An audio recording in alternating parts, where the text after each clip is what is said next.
And here's what has happened today.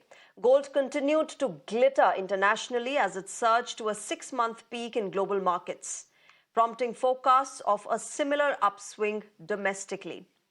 On the New York Commodity Exchange, it rose 1% to $2,028 per ounce, driven by declining US bond yields and a weakening dollar against major currencies.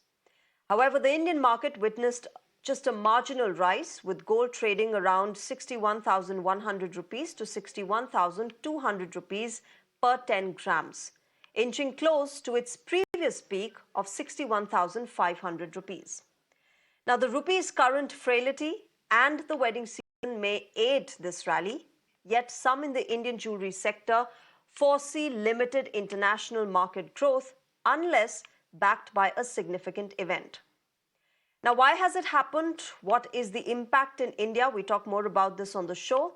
My guest tonight, Dr. Santosh Mehrotra, senior economist, joins us. Yogesh Singhal, chairperson of the Bullion and Jewelers Association, also joins us. Hello, good evening to both of you. Thank you very much for joining us on Mirror Now. First to you, Dr. Santosh Mehrotra, this peak in the gold prices internationally, how do you see it? What are the reasons that you attribute it to?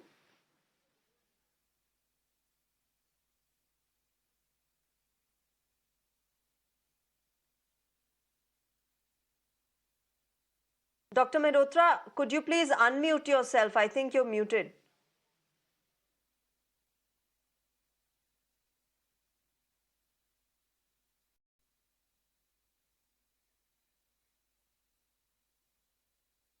All right, let's try and fix that audio connection with Dr. Santosh Mehrotra.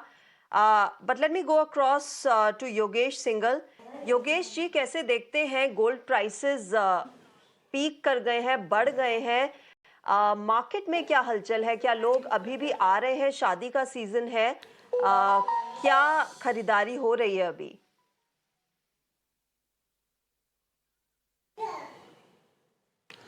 देखिए, सोने के भाव 7 महीने के peak पर है। आज 64,800 रुपया पर 10 ग्राम सोने का भाव बिक चुका है। सबसे महंगा भाव ये ऑल हाई है, ऑल टाइम हाई है। और पीछे 3 महीने पहले ये 58,000 साढ़े 58,000 रुपये तक नीचे गया था। उसके बाद 7,000 रुपया पर 10 ग्राम का भाव बढ़ चुका है।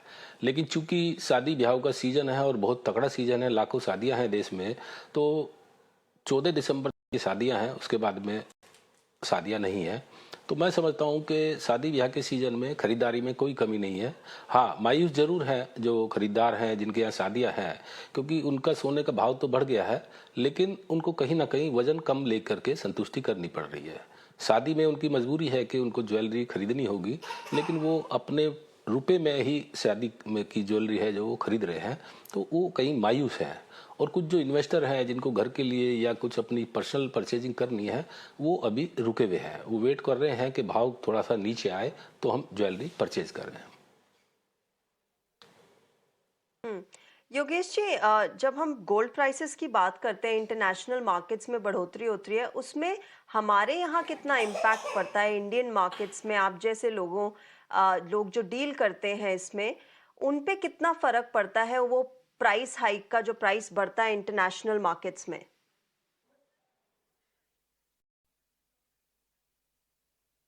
देखिए, इंटरनेशनल मार्केट में भी $2,050 लग चुके हैं और डॉलर भी कहीं ना कहीं जो है ना उसको सपोर्ट करता है। इंडियन रुपीस जो है ना कमज़ोर होता है।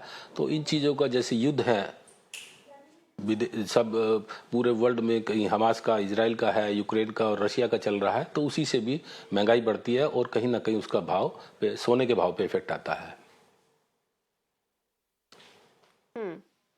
तो ऐसे सिचुएशंस में योगेश जी, आप कैसे कन्विंस करते हैं कस्टमर को कि खरीदारी करनी चाहिए?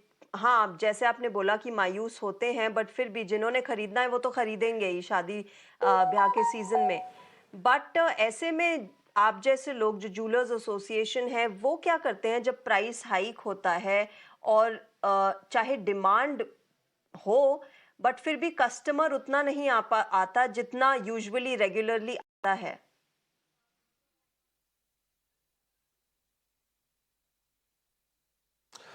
देखिए, हम लोग ग्राहक को नहीं समझाते हैं। ग्राहक खुद ही इतना समझदार है कि उसको पता है कि अभी सोने का भाव तेज है और इंटरनेशनल मार्केट में व्यवस्था ठीक नहीं है और हमारा रुपया भी टूट रहा है।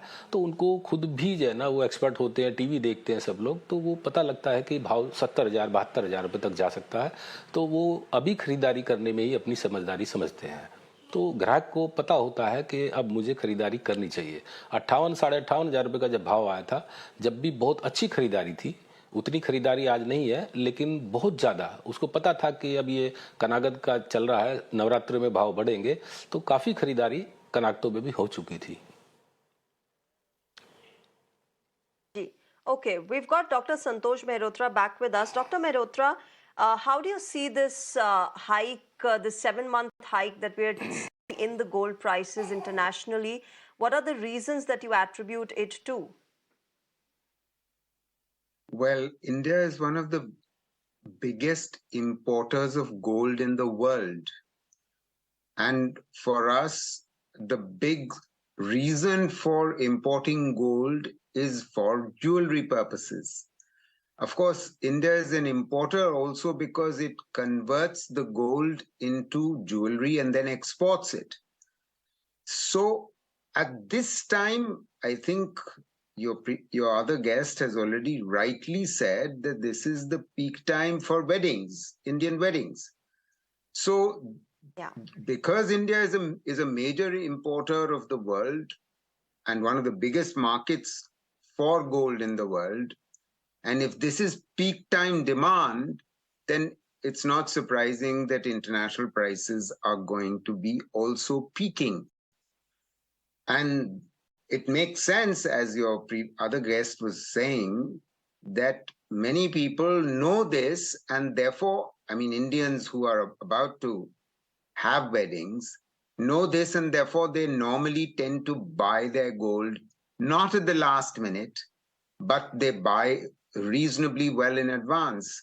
However, of course, there are some, जिसे कहते हैं ना, late latif log, who have missed the earlier bus and now buying in a gold rush period when there is a rush for gold within the Indian marriage market.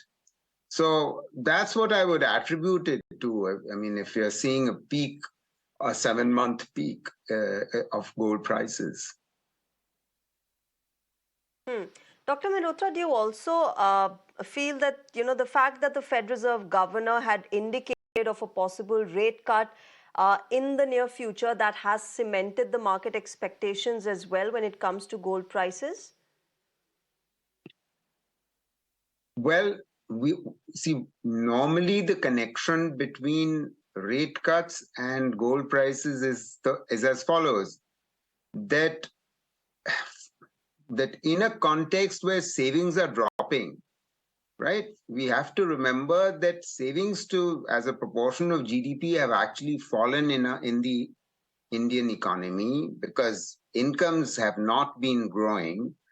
So in that context, when you have high inflation, people actually think about reducing their savings in financial terms. In other words, as opposed to putting money into a bank deposit, they can think of converting their savings into gold, knowing full well that at a certain time in the gold ups and downs of the market, the prices are going to rise. And over time, prices of gold tend to rise. That's the Indian mentality.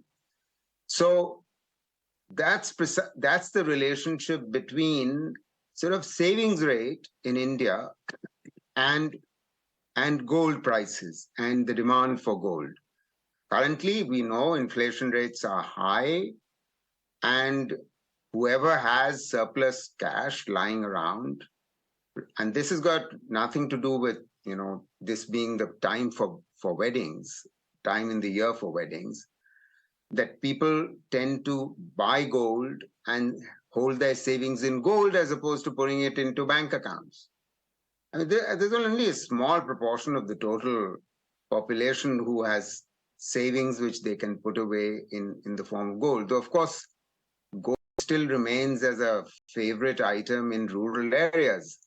However, we know that bank accounts have reached even rural areas in the last 6 or 7 years, which is a good thing. But nevertheless, the lure of gold in the rural mind still remains. And therefore, Dr. Mehrotra, would you still advise on investing in gold right now? Amid these Not now, record-breaking highs, we do have not at opinions that all. vary on investment. Yeah. Not at all. Absolutely not. Obviously, one But do you wouldn't also because do prices you are also high. foresee volatility in the market? Yes, indeed. Because what will happen from this peak onwards in about these prices will remain high for another month or so, as long as the wedding season continues. And once the wedding season goes away, the import of gold and the demand for gold within India will go back to normal. The year, the normal over the course of the year is what I mean. Non-wedding season normal. Okay. Have you also over the past few years और योगेश जी आपसे भी सवाल है कि पिछले कुछ सालों में क्या अर्बन और रूरल डिवाइड कम हुआ है जब हम गोल्ड खरीदने की गोल्ड यूजेज की बात करते हैं इन्वेस्टमेंट की बात करते हैं क्या अर्बन एरियाज से तो आते ही थे बट रूरल एरियाज से भी ज्यादा इन्वेस्टमेंट करना चाह रहे हैं गोल्ड में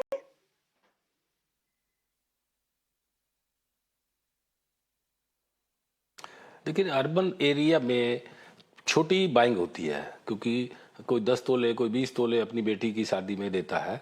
रूरल एरिया में थोड़ा सा डायमंड की ज्वेलरी है, थोड़ा सा हाई वैल्यू की ज्वेलरी है, वो भी बिकती है। तो ऐसा नहीं कह सकते, ज़्यादा डिमांड जो है ना अर्बन एरिया से आती है जिसमें कि काफ़ी मिडिल मैन होते हैं, वो अपनी शादियों में जेवर अपनी बेटी के लिए देते हैं। अच्छा, okay. Dr. Mehrotra, have you also sensed a kind of, usage and consumption and buying and investment pattern, the difference between urban and rural and the divide really reducing over the past few years, or has it still remained? Certainly, the divide would remain because we all know that, in fact, in rural areas, in the last 3 years in particular, incomes have not been growing. If anything, people have very little savings in rural areas. Incomes have not grown, wages have not grown. People are more reliant on Manrega. So, wedding season or no wedding season, I'm almost certain that the demand for this kind of the demand would not be particularly high. So, as Singhal Saab was rightly saying, most of the demand is likely to come from urban areas. I don't expect that in the last few years there's any closing of the demand gap between rural and urban. It's another matter that some 2/3 of the country's population lives in rural areas. But, per person, purchasing power is obviously much higher in urban areas. Per household, purchasing power is much higher in urban areas than in rural. So Okay. it's a bit unlikely that, So there you're is some, foreseeing that perhaps closing in the demand between rural and urban. Okay, so you're saying that perhaps in the next month or two, this will remain so, and then it's going to come down, and then perhaps will be a good time to invest. We'll leave it there. Dr. Santosh Mehrotra and Yogesh Singhal, thank you very much for joining us on the show tonight and sharing your perspective on the 7-month high that gold prices are seeing. Thank you very much. All right, moving on to our second discussion on the show. Welcome winters, and Delhi lights up with lakhs of weddings happening simultaneously. The wedding season is here, and with it comes the marriage of love, rituals, and commerce.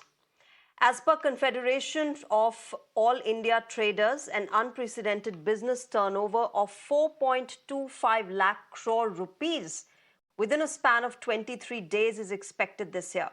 Between the 23rd of November and the 15th of December, an estimated 35 lakh weddings are generating 4.25 lakh crore rupees in purchases and services, which is basically marking a significant economic boost along with several employment opportunities.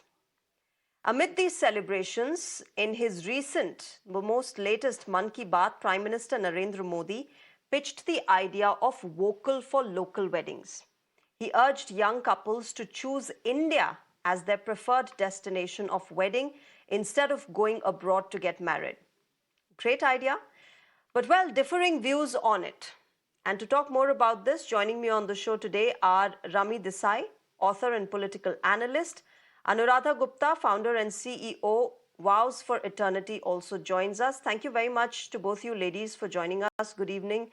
I'll start with you, Rami Desai. How do you see this idea, which has been pitched in by the Prime Minister, of urging young couples to marry in India? You know, we have Make in India, we have Startup India, we've got all these ideas which have been pitched in by the Modi government. Now, of course, the Prime Minister is saying that you should marry in India as well.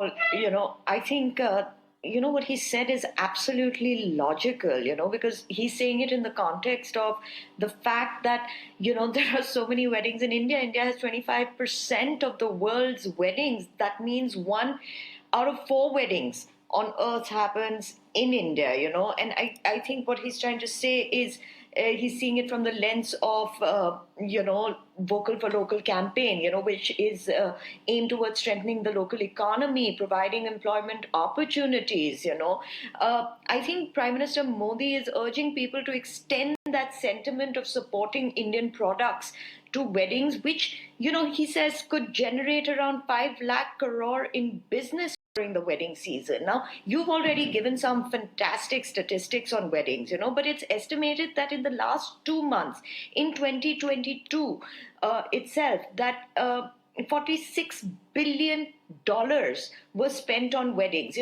First of all, of course, it is about supporting our local economies. Countries as large as India depend on our local economies, our cottage industries for a lot of our goods, not just weddings, but also festivals. But the other part is, if he's appealing to Indians to have their weddings in India, it's also because, and I think it's rather nice, it's also because of the cultural context of it, where better can you do it than in India, but I think he's also appealing to the rest of the youth in the world to come to India, because India has this great hospitality, it has this great foundation, cultural foundation, wherein you don't see hospitality like this anywhere. You have all the kind of geographical locations that you could want. So at the end of the day, it's aimed in a larger context, it's aimed at the larger picture, and I think it's a very welcome, sort of sentiment to come from the Prime Minister himself. Okay.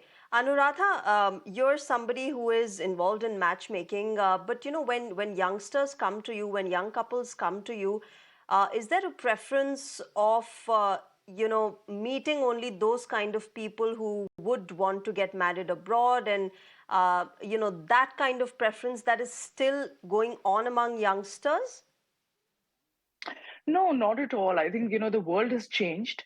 And Indians, the perception, the kind of luxury that as Indians we know. I think very few cultures in the world truly sort of know that, experience that like just like the way we do. So I don't think that is there at all.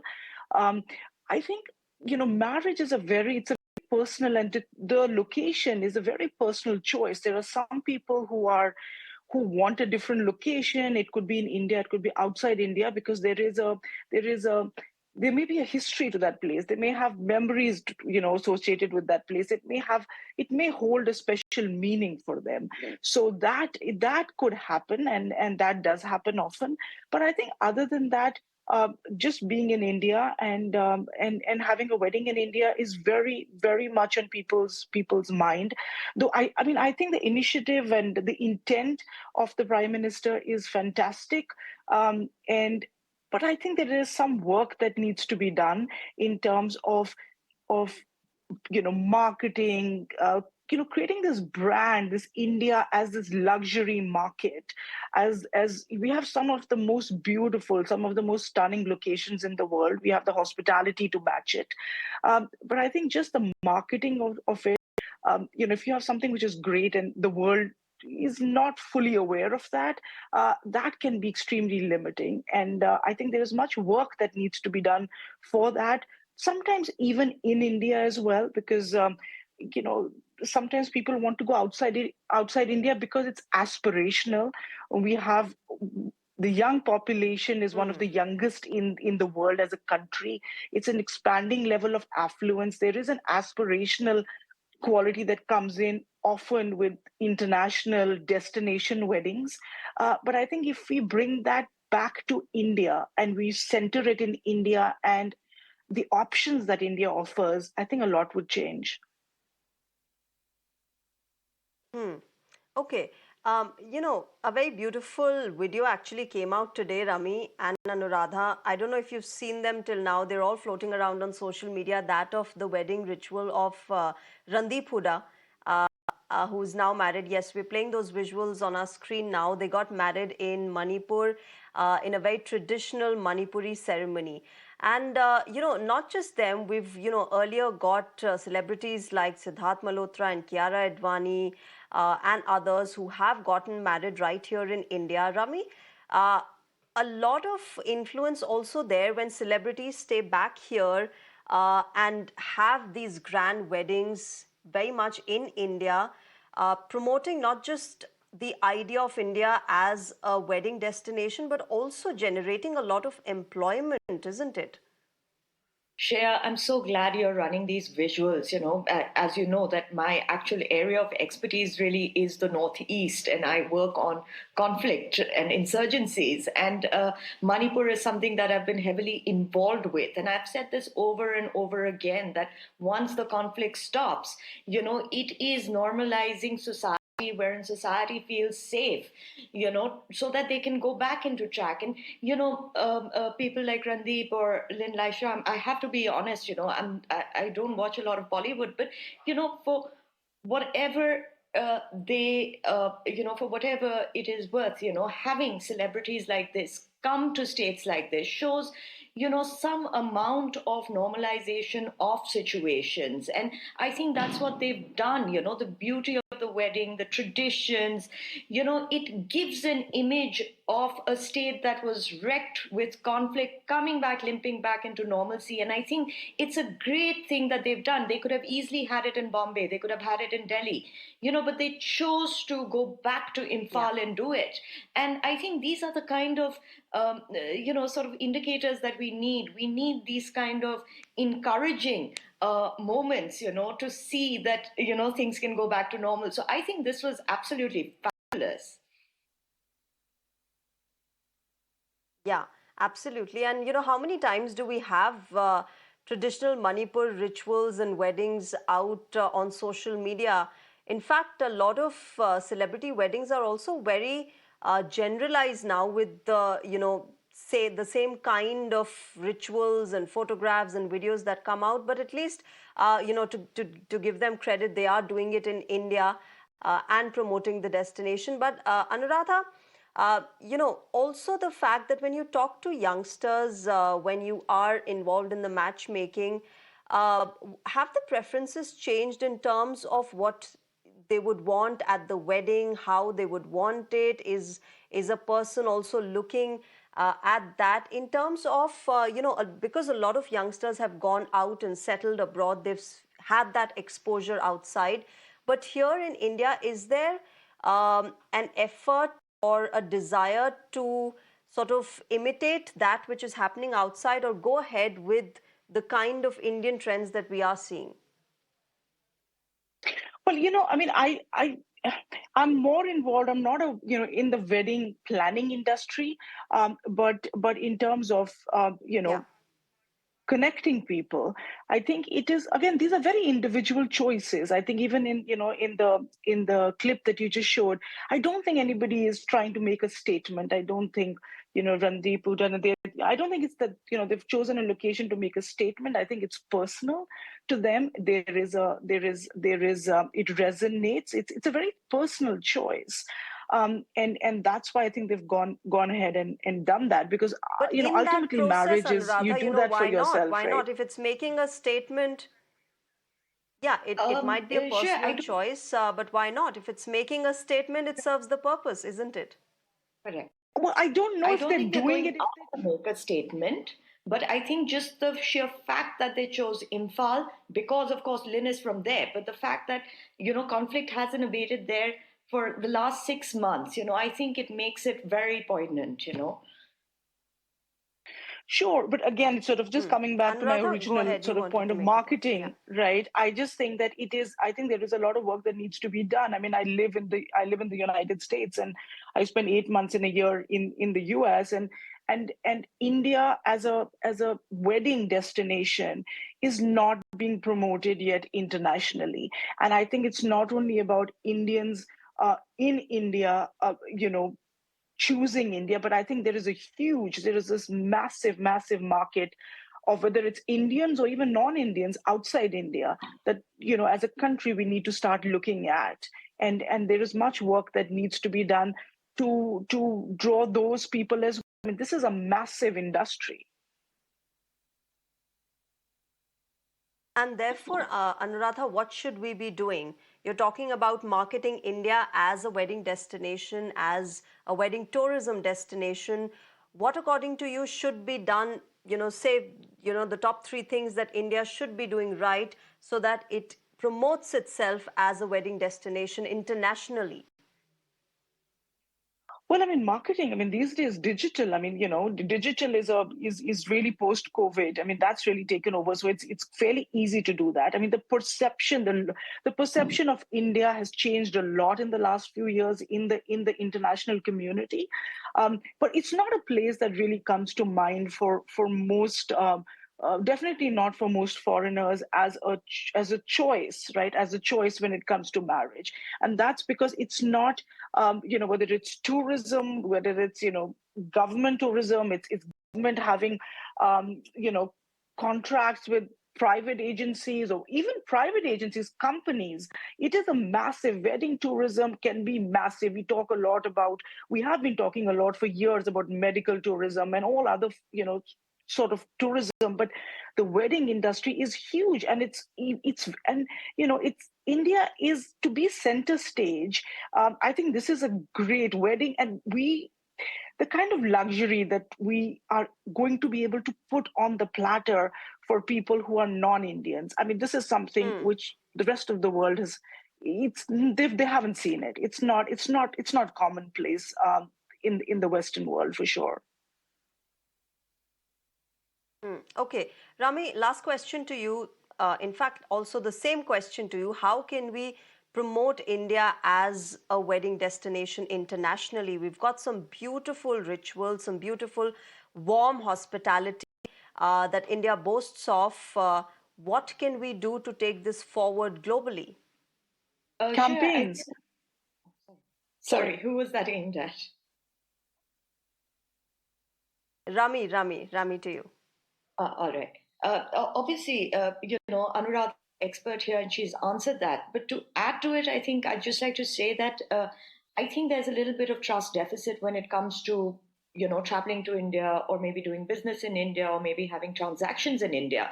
And I think it would be, and I'm sure the government may also be thinking on these lines, it would be important to give an option to somebody who wants to get married here of maybe a facilitation desk. We have facilitation desks for businesses.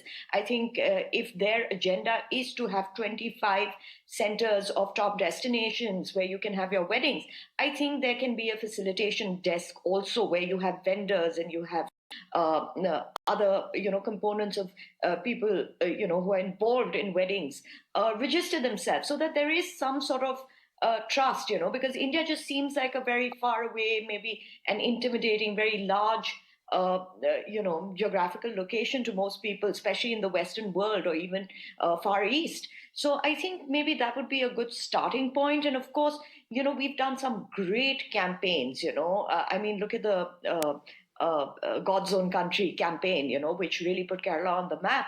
I'm sure campaigns like this could put India as a wedding destination on the map as well. All right, we'll leave it there. Of course, it still remains a personal choice for youngsters to follow, but we can, of course, push India as a wedding destination and hope that not just Indians, but people from parts of the world, different parts of the world, come to India and have their beautiful marriage ceremonies here. Thank you very much, Rami and Anuradha, for joining us tonight and sharing your perspective. Thank you.